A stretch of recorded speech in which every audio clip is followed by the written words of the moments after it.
Today we've got a great malicious compliance story all about a dirty house. We'll get into that in a bit, but first, I found out some of my fellow science teachers lacked a sense of humor when they were about to be deprived of a token prize in a laboratory competition. Shamed at the time, our efforts were eventually recognized as worthy. This event happened over 30 years ago. I was a chemistry teacher in the Milwaukee area and was attending a 2-week summer seminar on how to be a better chemistry teacher. It was held on the University of Chicago campus. At my own school, I was a bit of a prankster, subjecting my friends on the staff to an occasional silly but harmless practical joke. At the summer session, in the presence of new friends, this tendency was hard to keep in check. 4 master teachers were running the class. Master teacher is or was a real thing. It's a title used by Woodrow Wilson Foundation Summer Institutes for high school teachers, graduates. That 8-week program was run at the Princeton University campus. I had applied to go to one of the WWF Summer Institutes, but had not been accepted. The 4 instructors were quite competent and presented us with many useful ideas for running a chemistry classroom. Some of it was material we already knew, but enough material was new that I felt the money I had invested to attend was well spent. I also planned on applying for the next WWF Institute and wanted to see how I would have to up my game to be accepted. On one of the last days of the class, each student was teamed up with a partner and was assigned to perform the famous lemon battery/cell experiment. In this lab, you're presented with a lemon and 2 strips of metal. The metal strips are poked into the lemon, and a voltage is produced by the chemical reaction between the 2 metals. The lemon has little or nothing to do with the voltage produced. The juice of the lemon just allows ions to flow. The current is produced by the difference in the 2 metals' electrical potential. The most voltage will be produced by using a combination with the greatest difference in these potentials. Some non-metals will work too. The absolutely highest voltage it is possible to produce, according to the standard reduction potentials chart, is just over 6.0 volts. That would be with a lithium-fluorine cell. Note, a lithium-fluorine cell would be extremely dangerous, and no thoughtful person would consider attempting to construct one in a high school lab. The class was being held in one of the university's science classrooms with a chemical storeroom accessible through a door in the back. The master teacher's exact instructions were, you can use anything you find in the lab storage room you want to make your cell. The instructor, realizing that this experiment was known to all present, decided to make it more challenging by making it into a contest. Whoever produced the highest voltage would win a small bag of short wires with alligator clips on each end. Members of the class, each a victim of small budgets for equipment at their home school districts, dearly wanted those wires. The bag was only worth a couple of dollars, but it represented much more than its monetary value. The class hurriedly moved to the chemical storeroom, wandered through the stacks of shelves looking for things like zinc, magnesium, aluminum, copper, etc. Finding the right combination would take the glorious prize. When my partner and I entered the chemical storeroom, I noticed that a University of Chicago's professor's desk near the wall closest to the classroom. In my own desk, back in Milwaukee, I would occasionally keep loose change in the top drawer. In the 1990s, the presence of silver coins was much more common than today. A silver electrode in our lemon would give us a great advantage. Silver is quite stable, and great for making a cell with a high voltage when combined with a metal that is more reactive. I suggested to my partner that we take a look in the desk. Finding a silver coin would almost guarantee our victory. Some of the class might have viewed looking in the desk, as opposed to the chemical storage shelves, as unfair, but we were within the guidelines that were presented. After all, our instructor did say, you can use anything in the storage room, and the desk and its contents were in the storeroom. When we opened the top drawer, we didn't find any silver coins. What was present were a few pencils and pens, rubber bands, paper clips, and a 9-volt battery. I was struck with a sudden inspiration. A practical joke that'll win smiles and admiration of everyone and fill our pockets with alligator clips? In my mind, I could already picture the bag of connectors in our hands as my classmates serenaded us with, "For he's a jolly good fellow."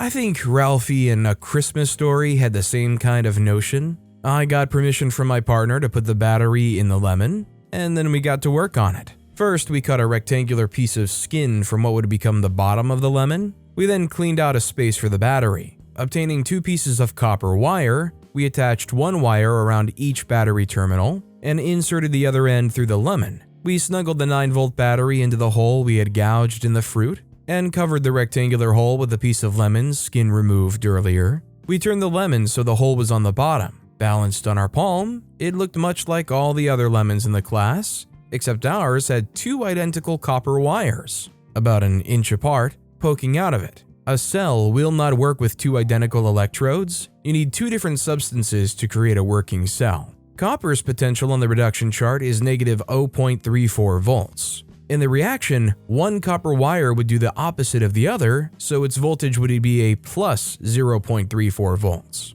The total voltage becomes the sum of the 2 numbers, or 0. The materials available to our classmates on the shelves in the storeroom, such as the aforementioned metals, would be expected to produce something, at best, around 1 volt. It was now time to find the contest winner. The instructor got his voltmeter and the students lined up with their lemons. The whole class was closely huddled, watching the proceedings with great interest. The meter was connected to the first lemon's electrodes, 0.54 volts. The first of 10 teams shouted with joy at this reading. Next up, 0.70 volts. "We're number 1, they shouted. Things continued in this vein as the line progressed. As opposing team member behind us asked, "What metals did you use?" I told him 2 copper wires. He was correct when he stated, "I don't think that will work." Pretty soon it was our turn. I noticed the voltmeter was on the 6-volt max setting. Not wanting to harm the meter, I suggested the instructor move it to a higher setting, but he didn't think it necessary. He connected the meter to our wires.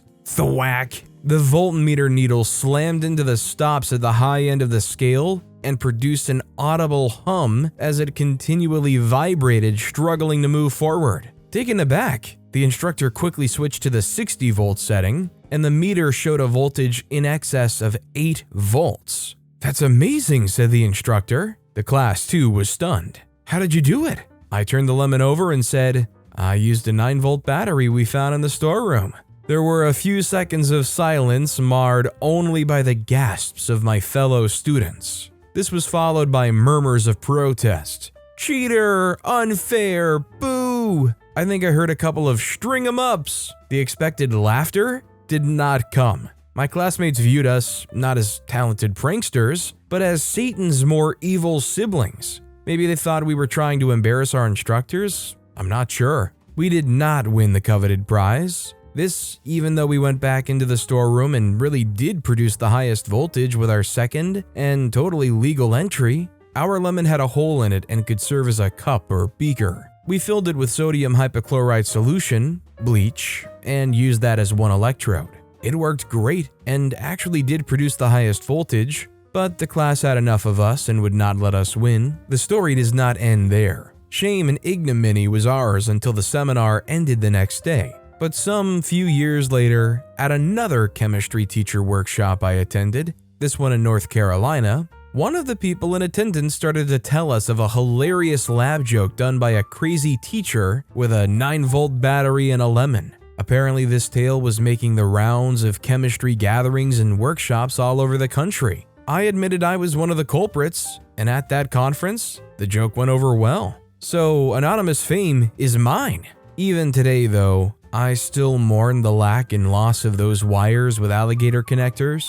Postscript, we may not have won the prize, but we did get a story to share with our students. My cross-section sketch of a lemon with a 9-volt battery served me well over the years. My students were always most attentive during our oxidation and reduction discussions. Postscript, I finally did get to attend a WWF Summer Institute. I found out they wanted teachers who had done something extra for the chemistry and science teaching community. I got an after-school job at a computer store, got a Mac, and went sort of nuts writing hypercard stacks on lab simulations, periodic table games, lab equipment clip art, and more, and put them up for free on the net. HyperCard is gone, but I'm still proud of that work. As a result, WWF invited me to attend the Summer Institute on the topic of water. It really was amazing. Unfortunately, they closed the program down immediately after I attended. I swear I was on my best behavior and cannot be blamed. Probably. I mean, I see why they wouldn't give OP the benefit of the doubt and give them the rewards.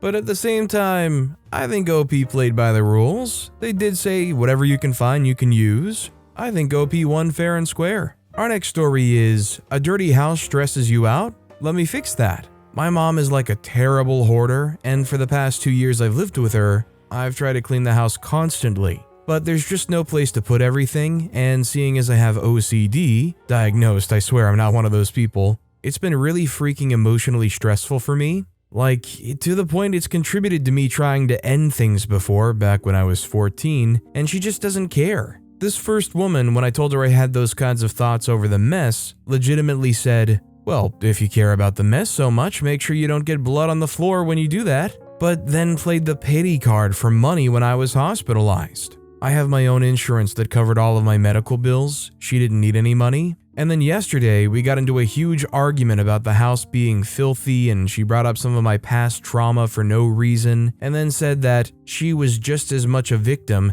and the house being dirty affected her just as much, if not more than me, and she just kept going while I bawled from the awful crap she was saying. Then she told me to get out because she needed a nap, not to hear me bench and whine at her. So I let her take that nap, and while she did, I did her a favor and unvictimized her by throwing away the huge piles of hoarded clothes, wrappers and bottles, broken glass, boxes she'd saved for 3+ years in case she needed to do a return, broken remotes, etc. After a lovely 5 hours straight of filling up trash bags, I finally stopped to eat and go to bed. But I got the living room almost completely clean. This morning has been amazing, having a clean room and watching her be all upset without being able to admit she's mad I threw her stuff away, because then she'd have to admit that she's been falsely telling everyone she knows that I hoard, despite everyone knowing it's BS because it's crap I'd never buy or use,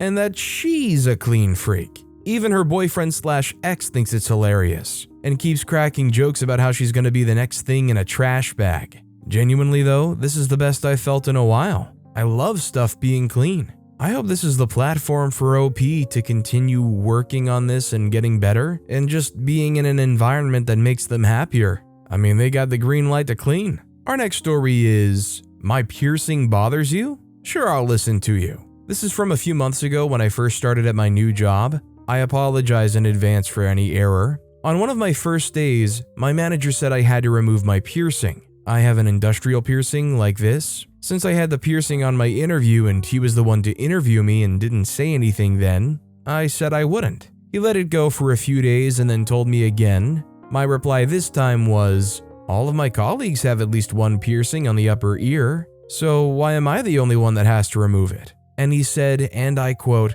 does any of your colleagues have a stick that goes through the whole ear? No, just you, so remove it. Right after the end of that shift, I went to my piercer and got a set of separate but matching piercings that I can wear in the single holes, which I only ever do while working. The first time that he saw me with the new piercing, he said that we'd been through the conversation plenty of times and to just remove the piercings, to which I said, see, you told me yesterday that the problem was I had one piercing that went through my whole ear. Now I don't anymore. I have 2 separate piercings. All good. It's so good to see him still fuming about it after months and not being able to do anything, since I've technically removed the piercing he wanted me to remove. See, my question is, why is it such a big deal? I just don't understand the whole anti-piercing staturing. Our next story is, I'll lose my job for clocking in 1 minute late? Hate to do this. Punctuality is a good habit. It shows discipline and commitment.